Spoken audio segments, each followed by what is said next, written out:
This is At Risk Radio. Welcome to At Risk Radio. At Risk Radio is a show where we talk about leadership in the church at risk. My name is Mark Stafford, and I'm the host of the show.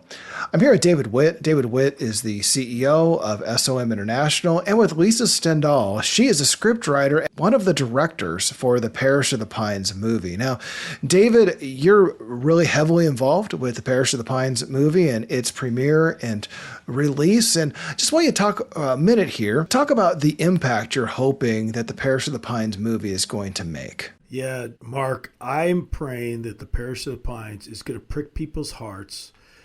One is for our history of really America's strength has been in the gospel. I mean, we were founded, as we've talked about before, by persecuted believers coming here.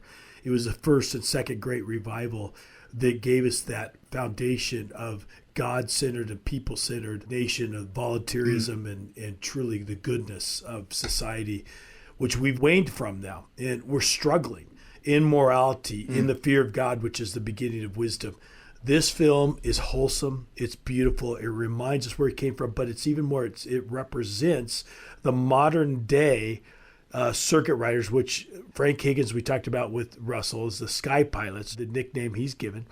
And today we have sky pilots like the Stendal family doing the missionary work, like Russell specifically, which we've talked a lot about. So we want people to discover that there's still forgotten people out there, lost, hurting, broken, like the lumberjacks of the late 1800s, that God is raising up leaders to bring the gospel to. So we're hoping that we're going to have a movement, a grassroots movement of our partners and others to come and help promote this film and get it out in theaters. And we're so honored to have Lisa. Lisa, you inspire me, and you're a blessing. Sisters, you directed this, and you specifically were the ones that really had a vision of bringing out Frank Higgins' life. And, talk about why that's important to you. And Lisa, right out of the gate, too, I know there's a spiritual heritage that connects to that revival that happened among the lumberjacks in Minnesota and the greater area of the northern part of the United States. So talk about why this is such an important movie to you, writing the script and the impact that it has in your life and you're hoping for others. Mark, David, thank you so much for having me. It's an honor to be here with you and with everyone. Yeah, the Parish of the Pines is the story of Frank Higgins. When I read his story, I was so moved just by the willingness of this one man to go against everything that they said could not be done and essentially risk everything for what he felt God wanted him to do. And he became the first lumberjack sky pilot. And then it wasn't just him. It was like a whole company of men became his support group. And together they changed essentially what's the North Country in the history of the entire northern region of Minnesota and other states. And one of those sky pilots that was converted in that time actually was the one that brought the gospel to my grandfather, who, as many know, became a missionary to Colombia, brought my dad down to Colombia when he was 8 years old, and the rest is history because my family is going to be having ministry in Colombia. I think it's our 60th anniversary in January. So the impact is like never ending what these men actually accomplished. Well, that's amazing, Lisa, that you have that spiritual heritage and, you're really biologically half American, half Colombian. We've kind of laughed at God's ironic twist that here your family and the Colombian support, the Colombians have made this movie for America to remind us of our history. And so I just want to thank you for that. And, the other thing that when I watched it, Lisa, as I watched Frank's life, his heart, his passion, the sacrifice, the risk he took, I was thinking of your father. Was that the same for you as you kind of went to that story? You were realizing, wow, Frank had the same spirit my father has. Did that occur to you, or is that kind of my perception? Absolutely. Absolutely. It was such a parallel. When my sister read the script, which we have written things together, and on this occasion I was kind of on my own due to circumstances that were happening in our family, so she couldn't participate with me in the writing of it. But when she read it, she said she just cried the whole time because she was reminded of my dad. and of his work. And I had that same feeling with Frank. Just he's this guy on his own, trudging up to the northern camps, books and Bibles on his back, just any way he can, looking for support, not always getting the support he needs, but going out there.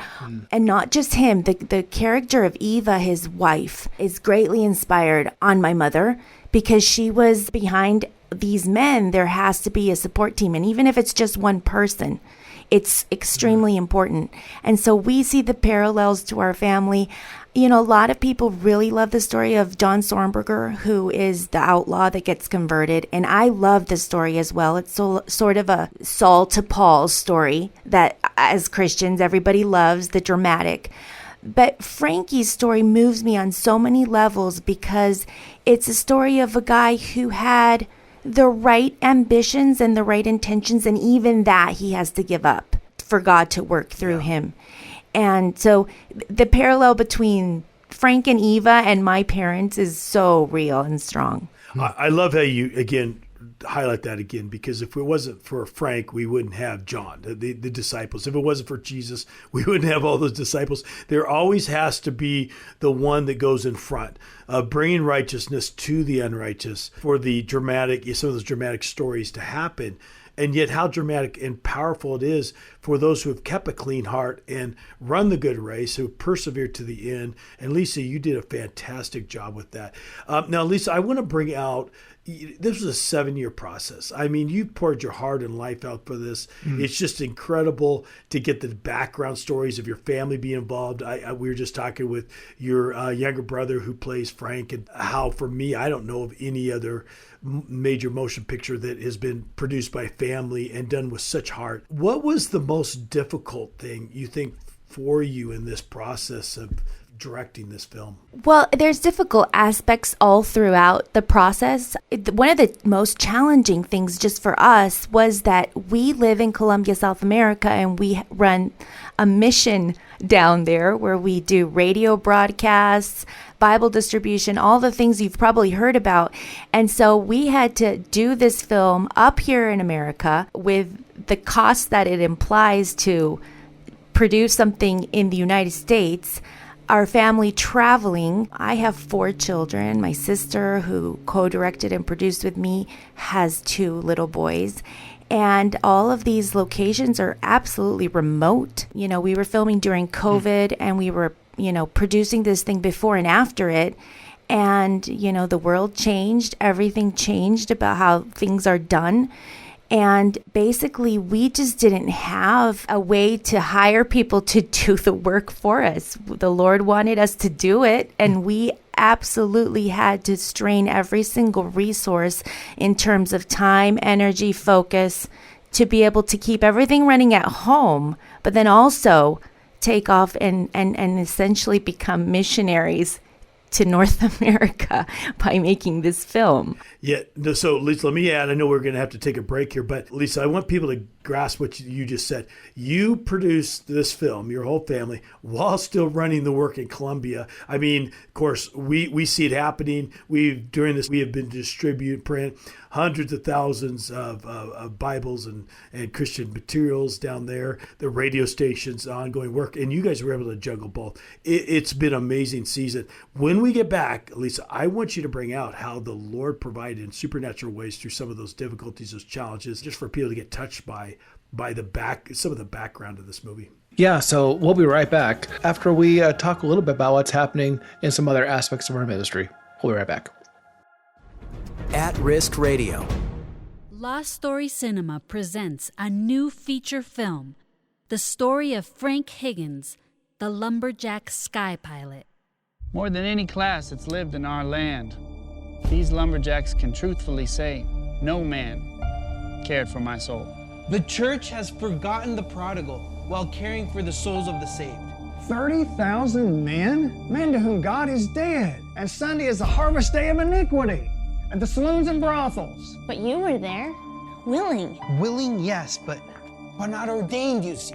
The Duluth Presbytery is not going to ordain an uncouth lad who hasn't even finished the 6th grade. Ever since I was a young lad in Canada, I've wanted to pilot men to the skies. Aren't you the lumberjack sky pilot? I am. My brother heard you preaching. He said you's a fellow who never leave a lumberjack down. I'm too low and vile for even God to do anything with. But God brought me all this way to find you. Based on the true story of an ordinary man who would become a giant. The Parish of the Pines, coming soon. For more information about this film and to learn about a movie premiere near you, go to theparishofthepinesmovie.com. theparishofthepinesmovie.com. Welcome back to At Risk Radio. I'm online with David Witt. He's the CEO of SOM International, and with Lisa Stendal. She's a scriptwriter and one of the directors for the Parish of the Pines movie. Now, Lisa, before our break, you were talking about how you had some real challenges making this movie. It was made during COVID, so of course there's restrictions on travel and on contact with people. It was very remote, sometimes traveling to places like in the middle of Alaska in order to do the filming. Plus, you're running a ministry back in Colombia and you're traveling with your kids. Just a lot of challenges there. But what I'd like to know about is I'd like to know if kind of how you saw the Lord provide. Tell us one story about how you saw the Lord really intervene and provide for you and your family during the process of making this film. Mark, we have story after story after story. It was like a provision on a daily basis. And the Lord just did everything from providing the people, providing the places, the locations. The Parish of the Pines is filmed in all 4 seasons, which is a feat. Just to film in winter, I mean, most Hollywood productions won't even film in winter because you have the risk of freezing up your equipment. Yeah. I mean, there's tons of things that can go wrong. Right. We filmed beautiful fall scenes, spring, summer scenes, and every single step of the way, the Lord just surprised us. And basically, He just took us to places we never even thought we could even reach. One of the places that we filmed in was in Central Alaska, and we had done a thorough location scout before we started the filming process, and we were essentially going to film the whole movie in Minnesota. And we had talked to several historical societies and old log camps that had been ensembled there. But due to COVID, we had to switch gears, and we ended up in Central Alaska, and just out of the blue, I mean, it was one of those things where somebody said, "Hey, why don't you call up this guy I know?" Just not even a formal meeting. So we ended up calling up this dear man called Larry Dorhorst. And Larry's story is that 20 years ago, the Lord told him to build an old town. And he didn't know why. He just followed the Lord. It reminds me so much of Noah and the ark, because it was like he didn't know why he was building this old town that the Lord told him to build, but he was obedient and he did it. And he had in the back of his mind the hope that maybe he would use that as a historical museum, a homestead museum where the tour buses would stop by on their way to and from the Denali National Park up in Alaska. Well, the buses were rerouted and nobody ever stopped by his museum. So he just had all these old buildings that he had done on his own and all the paraphernalia to go in them just sitting there. And just one day out of the blue, he gets this call from my sister. And she says, "Hey, we're filming this movie. It's Parish of the Pines. It's late 1800s. It's about the logging camps. We need a logging camp. And could we come by and see your place?" And Larry immediately felt that was from the Lord. And he not only opened his place to us, he didn't charge us anything. Wow. He gave us free reign to film in all of his town, use all of his buildings, all of his special old paraphernalia, which we would have had to have permissions for or build ourselves somewhere else, which would have cost thousands and thousands of dollars to do what he had already done from 20 years ago. Right, and he just laid that on the altar for us. He gave it over to the making of this film. And it was, that is just one tiny example of the things that the Lord did. And it was like he had prepared Larry's heart and had prepared tons of the sets for the film, even before he had called us to make the movie. The Lord was already working on sets and things for us to be able to use. So, like I said, I could go on for hours about how the Lord just provided every single detail on this film. Lisa, we were blessed to go and visit that town, and when we were up there last year for the wedding, and that came out of the film that we talked about with Russell. Jr. And when Cindy and I went to that film, I mean, our minds were blown. I mean, that to reproduce that town today would be multi-million dollars.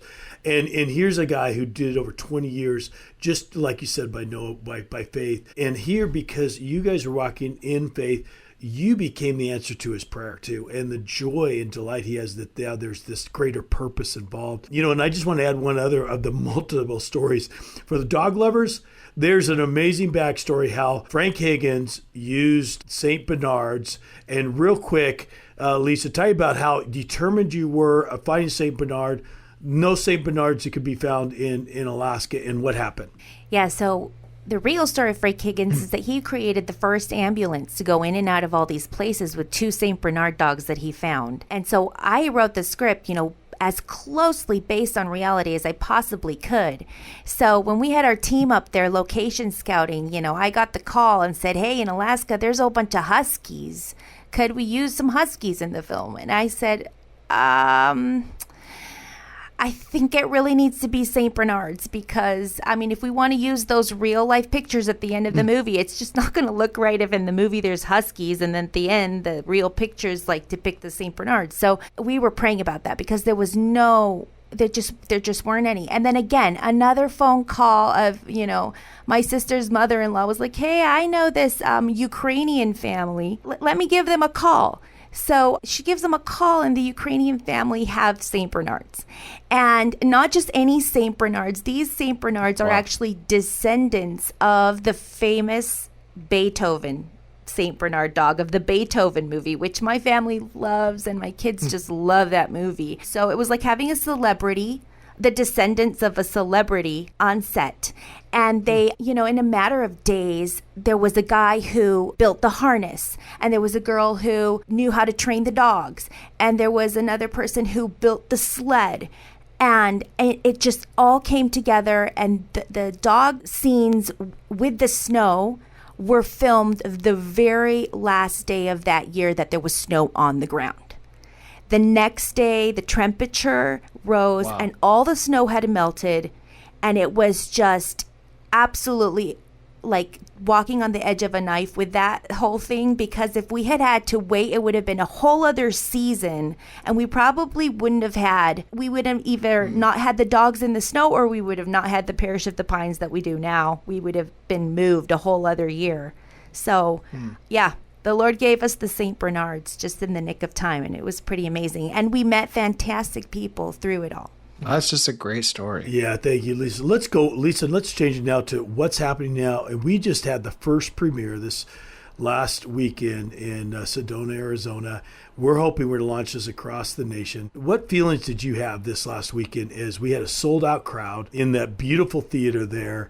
Tell us about your thoughts of this, getting to this part of the steps of the film, and kind of what your hope is for the future. I was so moved this past weekend. I was moved at a job well done just by our whole team. The movie looks absolutely beautiful in the theater. The photography done by my sister is absolutely beautiful. And the sound mix, we had our sound engineer come up from Colombia, and the sound it's so professionally done. It's so wonderful. And just the support of the SOM staff putting together the premiere just took my breath away. Just the fact that everybody rallied around us and poured out to make the premiere happen in a way that many of them hadn't even seen the film. And they just believed in it so much that the Lord was, just from hearing stories of what the Lord had done with the film, they were so excited to do it. And then the audience response just absolutely overwhelmed all of us. We couldn't believe it. I think one of my favorite things that somebody said was, somebody came up to me and said, I thought it was going to be just one of those Christian films, and it wasn't that at all.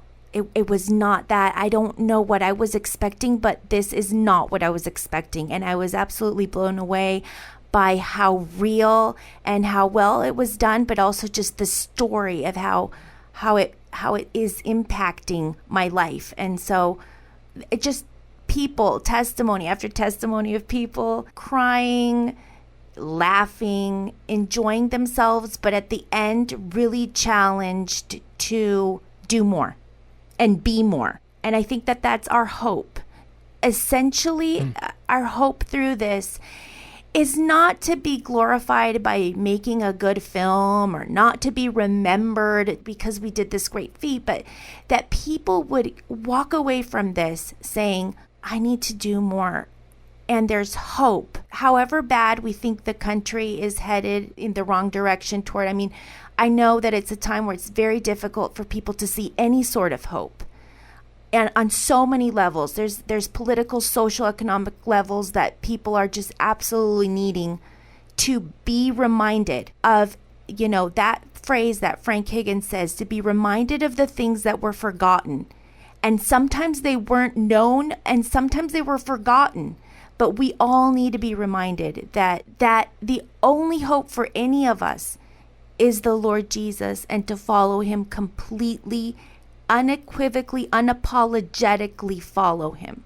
And I think that's the desire that is in my heart, my family's heart, is that any person, and it doesn't have to be a lot of people, because with Frank, it was just him, and he changed that North Country forever, and it was just him.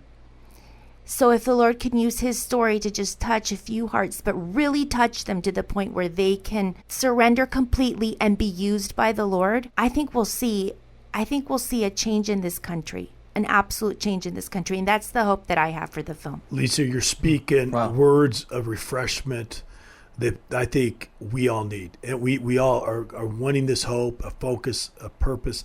And, you say that with credibility. You grew up in war-torn Colombia. You have not shrunk back. You've joined with your father in this team effort. And now you've brought this beautiful film to America to remind America of our history, but again, what God calls in maturity, to being a witness for him. So I applaud that. And Mark's about to bring us out here. And I just want to encourage everybody, right now, go on to the Parish of the Pines movie.com and look at some of these backstories. They have some amazing backstories there. You can hear some of these testimonies of people who had the premiere. You can hear about the partnership we have, how you could do, you could host a premiere in your area, and how you could get involved. If God touched your heart at all with this podcast and what was going on here, we just urge you, at least pray and ask the Lord what part you might have in getting this film out to the theaters and to the public to have an impact in our country and then hopefully even internationally. So thank you again, Lisa and Mark. Thanks for taking us out. Thank you. Yeah. So just a few things, a number of websites we need to highlight as we close out this time. And again, Lisa, thank you for being on the show today. So first one is the one that David mentioned, theparishofthepinesmovie.com. You can see a trailer of the movie and you can see some of the behind the scenes footage that's there. The second one is if you want to know about the other work that Lisa and the Stendals are involved in down in Colombia, we put out monthly updates with all of the things that are happening with the Stendals ministry, and that's you can sign up for that monthly update at riskradio.com, and just sign up for a free newsletter, and we'll send that out to you, and you can be a prayer partner and understanding better about what's happening with the Stendals and their ministry in Colombia and beyond. The next one, if you want to host a premiere, then the place you want to go is Go Sky Pilots, GoSkyPilots.com. And there you can, first of all, you can sign up to be kept up to date with what's happening with Sky Pilots and that group and the Parish of the Pines movie. You can also, and I think we're giving away a free book. I think, is that right, David? Yes. If they sign up for the updates, they get a free book there. So we have the co-director Alethia's book. Alethia wrote a beautiful book, and for signing up, we would love to give people that book. All right. So if you sign up, you can get the free book. You get updates about the Parish of the Pines movie. You can also, at that same place, you can sign up to host a premiere. If you would like to gather some people together and put together a premiere in your town, in your city, in your area, we would love to give you the tools in order to do that. And then last and not least is SOM Bookstore. SOM Bookstore, we have the other movie the Stendals put out, which is La Montaña. We also have dozens and dozens of different books that Russell has written. We have Alethia's book that's available there as well. We have just all kinds of resources that are available for a donation. You make a donation to the ministry, we send you the resource that you want. So I think that's it for today. So again, thank you so much for being here on the show. My name is Mark Stafford, and this has been At Risk Radio. You've been listening to At Risk Radio. For more, go to atriskradio.com. At Risk Radio is a production of SOM International.